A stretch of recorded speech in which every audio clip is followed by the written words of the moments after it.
इसमें बादल को घिरते देखा है नागार्जुन।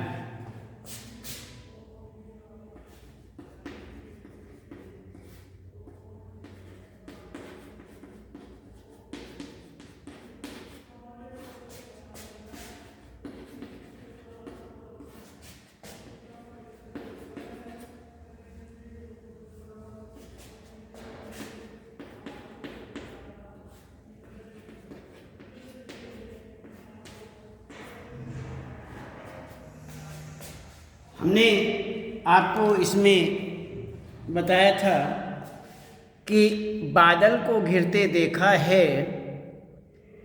हम ने कवि परिचय, अन्य इसमें साहित्य से संबंधित परिचय, रचनाएं, काव्य कृतियाँ, उपन्यास और काव्यगत विशेषताएं आदि, भाषा शैली, इसमें हम कवि नागार्जुन के विषय में आपको एक जीवन, साहित्य जीवन, जीवन परिचय, साहित्य परिचय आदि आदि। तो इसमें हमने आपको ये जो कविता बादल को घिरते देखा है, इसके विषय में भी हमने इसका भी आपको परिचय कराया। अब इसके बाद हमने आपको बताया था कविता का सारांश, कविता का क्या सार है। इसके अंत में हमने सार के बाद आपको इस पंक्तियां जो अमल धवल गिरी के शिखरों पर बादल को घिरते देखा है, छोटे छोटे मोती जैसे उसके शीतल तुहिण कणों को मान सरोवर के उन स्वर्णिम कमलों पर गिरते देखा है, बादलों को घिरते देखा है। तुंग हिमालय के कंधों पर छोटी बड़ी कई झीलें हैं, उनके श्यामल नील सलिल में समतल देशों से आकर पावस की ओमस से आकुल तिक्त मधुर विष तंतु खोजते हंसों को तिरते देखा है, बादल को घिरते देखा है।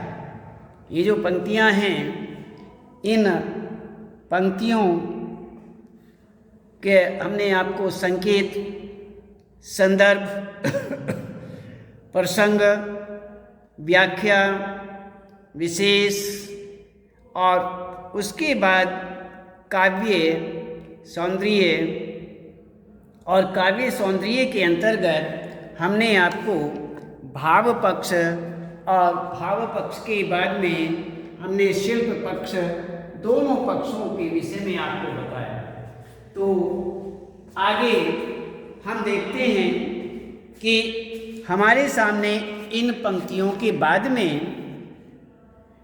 ऋतु बसंत का सुप्रभात था, ऋतु बसंत का। अब यहां देखते हैं संकेत,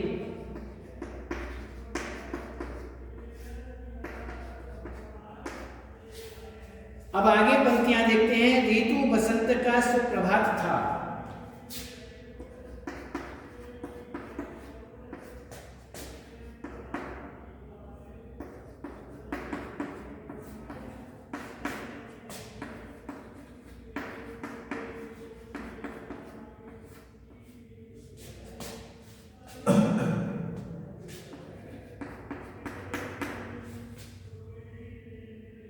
प्रणय कलह छिड़ते देखा है।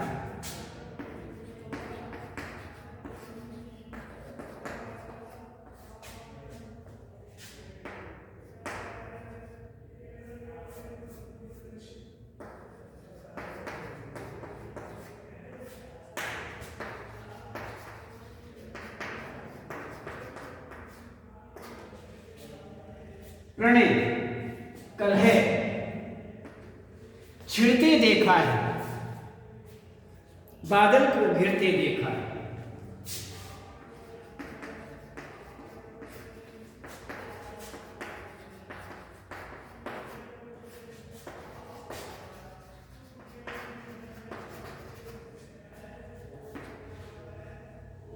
तो ये आपका हुआ संकेत।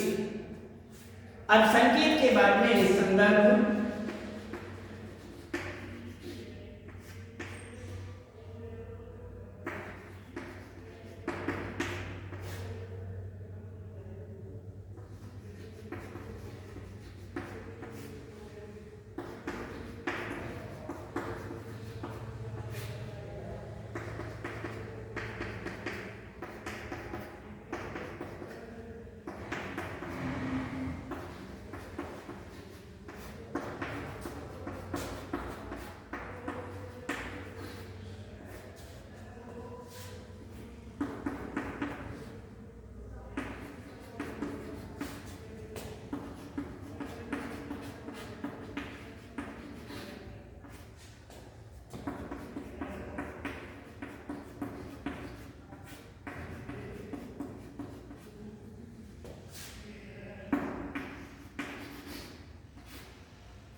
इसमें हमने आपको पहले भी इस तरह का संकेत किया। तो इसमें हमने वह पंक्तियां संकेत, संदर्भ, प्रसंग, व्याख्या, विशेष, काव्य सौंदर्य आदि, भाव सौंदर्य, शिल्प सौंदर्य आदि हमने आपको सभी संकेत किया। तो इसी प्रकार से अब हम इन पंक्तियों को आगे बढ़ाते हैं। जैसे ऋतु बसंत का सुप्रभात था, मंद मंद था अनिल बह रहा,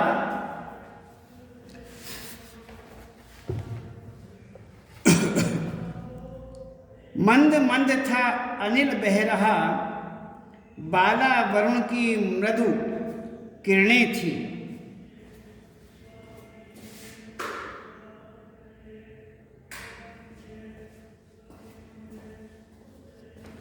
बाला वरुण की मृदु किरणें थीं, अगल बगल स्वर्णिम शिखर थे, एक दूसरे से विरहित हो अलग अलग रहकर ही जिनको सारी रात बितानी होती, निशा काल से चिर अभिशापित बेबस उस चकवा चकई का बंद हुआ क्रंदन, फिर उनमें उस महान सरोवर के तीरे शैवालों की हरी दरी पर प्रणय कलह छिड़ते देखा है, कलह छिड़ते देखा है, बादल को घिरते देखा है। तो इसी प्रकार से यहाँ पर ये पंक्तियाँ हैं। इन पंक्तियों का अब हम अर्थ देखते हैं, व्याख्या देखते हैं। पहले इनका संकेत हो चुका, अब यहाँ पर संदर्भ जो है, संदर्भ के अंतर्गत इस काव्यांश में कवि बसंत जो हैं, अब कहते हैं प्रस्तुत काव्यांश हमारी पाठ्य पुस्तक। प्रस्तुत काव्यांश पंक्तियाँ अर्थात काव्यांश जो हैं हमारी पाठ्य पुस्तक अंतरा भाग 1 में संकलित नागार्जुन द्वारा रचित प्रसिद्ध कविता बादल को घिरते देखा है से लिया गया है, अर्थात उद्धृत है। प्रस्तुत कविता में कवि ने प्रकृति का मनोमुग्धकारी, मनोहारिणी, मन को हरने वाला व यथार्थ परक चित्रण किया है। तो हूबहू वर्णन किया है जो मन को हरने वाला है। तो ये हमारा इसी प्रकार से यहाँ वर्णन होता है और हम इस प्रकार, तो यहाँ पर हम देखते हैं इस काव्यांश में कवि जो हैं प्रसंग के नाते बसंतकालीन मनोरम प्रभात में स्वर्णिम आभा से चमकते पर्वत और चकवा चकवी चकवा चकवी का जो जोड़ा है, युगल है, जोड़ा है, चकवा चकवी नामक पक्षियों की जो प्रणय कलह है, अर्थात उनकी प्रेम लीला के अंतर्गत यहाँ पर देखकर अभिभूत हो रहा है। अर्थात कवि जो है यह देखकर के चकवा और चकवी दोनों के प्रणय कलह को देखकर के यहाँ पर बहुत अधिक अभिभूत हो रहा है।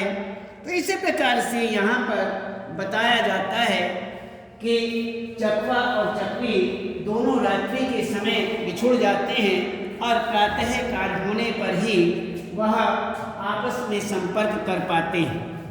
तो कहते हैं कि बसंत ऋतु की सुंदर सुबह का वर्णन करता हुआ कवि यहाँ पर कह रहा है कि बसंत ऋतु का प्रभुत्व चारों तरफ फैल गया है। चारों तरफ उसका प्रभाव फैला हुआ था। किसका? बसंत ऋतु का। बसंत ऋतु का चारों तरफ प्रभाव था और उसकी मादकता में संपूर्ण वातावरण आनंद विभोर हो रहा था। मलयचल पर्वत की जो शीतल एवं सुगंधित वायु थी वह बह रही थी और प्रातःकालीन सूर्य की जो सुनहरी सुनहरी आभा है वो हर प्रकार से हर जगह अर्थात सर्वत्र छिटकी हुई थी, फैली हुई थी। इसके साथ ही आसपास में बर्फ से ढके तथा प्रातःकालीन सूर्य की जो स्वर्णिम आभा अर्थात उसकी जो किरणें हैं उससे आभा से युक्त शिखर थे। अर्थात सभी शिखर जो थे, पर्वत शिखर, इस प्रकार प्राकृतिक जो चोटियाँ थी, वनस्पति आदि की चोटियाँ, पर्वतों की चोटियाँ जो थी वह स्वर्णिम आभा से युक्त हो रही थी। तो इस प्रकार से यहाँ पर ये देखा गया। तो जैसे ऋतु बसंत का सुप्रभात था, मंद मंद था अनिल बह रहा, बालारुण की मृदु मृदु किरणें थीं, अगल बगल स्वर्णिम शिखर थे, एक दूसरे से विरत हो अलग अलग रहकर ही जिनको सारी रात बितानी होती। आगे कहते हैं वे सभी इस प्रकार दिखाई दे रहे थे मानो उन्हें अलग अलग खड़ा कर दिया गया और उनका मिलन एक प्रकार से असंभव हो, अर्थात उनका मिलन असंभव दिखाई दे रहा था, प्रतीत हो रहा था।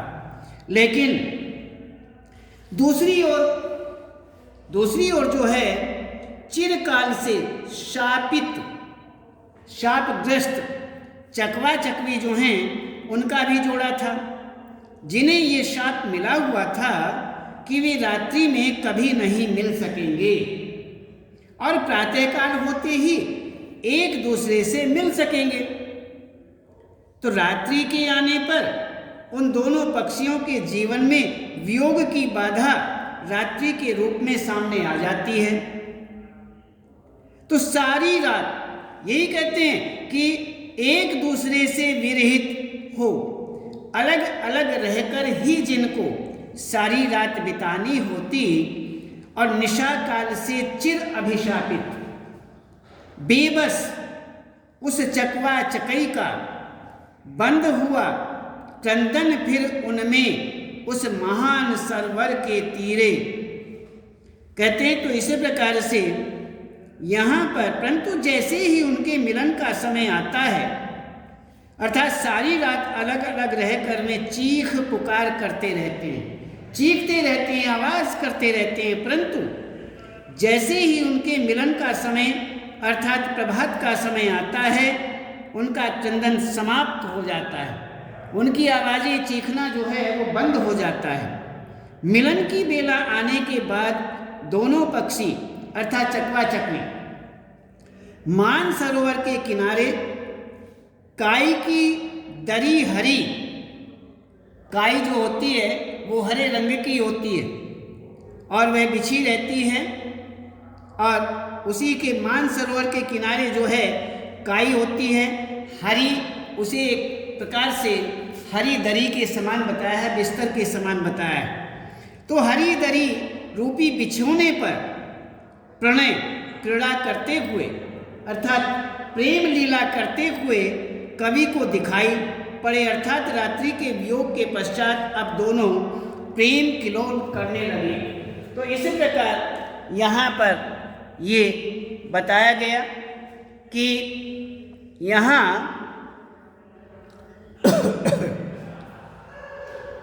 तो इस प्रकार कि उस महान सरोवर के तीरे शैवालों की हरी दरी पर प्रणय कलह छिड़ते देखा है, बादल को घिरते देखा है। तो इसी प्रकार ऋतु बसंत का सुप्रभात था, मंद मंद था, अनिल बह रहा, बालारुण की मृदु किरणें थीं, अगल बगल स्वर्णिम शिखर थे, एक दूसरे से विरहित होकर के अलग अलग रहकर ही जिनको सारी रात बितानी होती, निशा काल से चिर अभिशापित बेबस उस चकवा चकई का बंद हुआ क्रंदन, फिर उनमें उस महान सरोवर के तीरे शैवालों की हरी दरी पर प्रणय कलह छिड़ते देखा है, बादल को घिरते देखा है। तो इस प्रकार यहाँ पर ये हुआ इन पंक्तियों की व्याख्या। तो आपको हमने संकेत, संदर्भ, प्रसंग और व्याख्या ये बताया। इसके बाद आपको हम बताते हैं विशेष, इन काव्यांश पंक्तियों में क्या विशेषता है। तो इनमें इस काव्यांश में मनोरम, मन को हरने वाला जो प्रभात है, सुबह का समय है, वह इसमें ये बताया गया है कि मन को हरने वाला प्रभात एवं पक्षी युगल जो है, चकवा चकवी युगल की प्रणय क्रीड़ा का सजीव चित्रण किया गया है। भाषा तत्सम है, तत्सम शब्दावली युक्त खड़ी बोली मानी जाती है। तो ये हमारा विशेष के अंतर्गत है। अब हम देखते हैं काव्य सौंदर्य के अंतर्गत। इसमें भाव सौंदर्य और शिल्प सौंदर्य।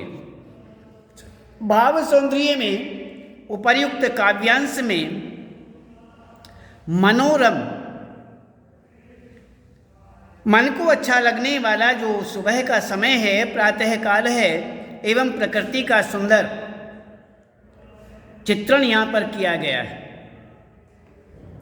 चकवा चकवी के वियोग और मिलन का जो दृश्य है वह बांधा गया है, अर्थात यहाँ पर चित्रित किया गया है, बताया गया है।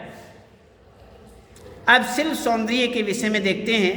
मंद मंद, अलग अलग में पुनरुक्ति प्रकाश अलंकार है, चकवा चकई तथा अगल बगल में अनुप्रास अलंकार है। शैवालों की हरी दरी में रूपक अलंकार है। काव्यांश में वियोग एवं संयोग श्रृंगार रस घनीभूत है। इसी ही प्रकार से इसमें कोमल कांत पदावली का प्रयोग हुआ है। चकवा चकई के प्रणय, चकवा चकवी के प्रणय कलह का यहाँ पर बिंब साकार हो उठा है और संगीतात्मकता विद्यमान है। भाषा तत्सम, शब्दों से युक्त साहित्यिक खड़ी बोली मानी जाती है। तो इस तरह से यहाँ पर हमने आपको यहाँ बताया चकवा चकई जो हैं उनके विषय में। अन्य अब हम इसके बाद देखते हैं और अन्य पंक्तियाँ, जैसे दुर्गम बर्फानी घाटी में दुर्गम बर्फानी घाटी में शत सहस्त्र फुट ऊंचाई पर अलख नाभि से उठने वाले निज के ही उन्मादक परिमल के पीछे धावित होकर तरल तरुण कस्तूरी मृग को अपने पर चढ़ते देखा है, बादल को घिरते देखा है। कहाँ गया धनपति कुबेर वह, कहाँ गई उसकी वह अलका, नहीं ठिकाना कालिदास के व्योम प्रवाही गंगा जल का। ढूंढा बहुत परंतु लगा क्या, मेघदूत का पता कहीं पर, कौन बताए वह छाया में बरस पड़ा होगा ने यहीं पर। जाने दो वह कवि कल्पित था, अरे जाने दो वह कवि कल्पित था, मैंने तो भीषण जाड़ों में नभ चुंबी कैलाश शीर्ष पर महामेघ को झंझानिल से गरज गरज भिड़ते देखा है, बादल को घिरते देखा है। तो ये पंक्तियां हैं सत शहर दुर्गम बर्फानी घाटी।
ये हमारी पंक्तियां हैं, काव्यांश पंक्तियां।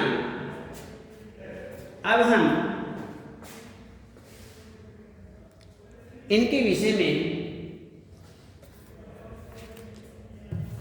पहले ये देखिए कि आज हमने आपको एक पंक्ति काव्यांश हुआ कि अमल धवल गिरी के शिखरों पर हंसों को तैरते देखा है, बादल को घिरते देखा है। इसी के दूसरे काव्यांश के अंतर्गत हमने देखा है ऋतु बसंत का सुप्रभात था, मंद मंद था अनिल बह रहा,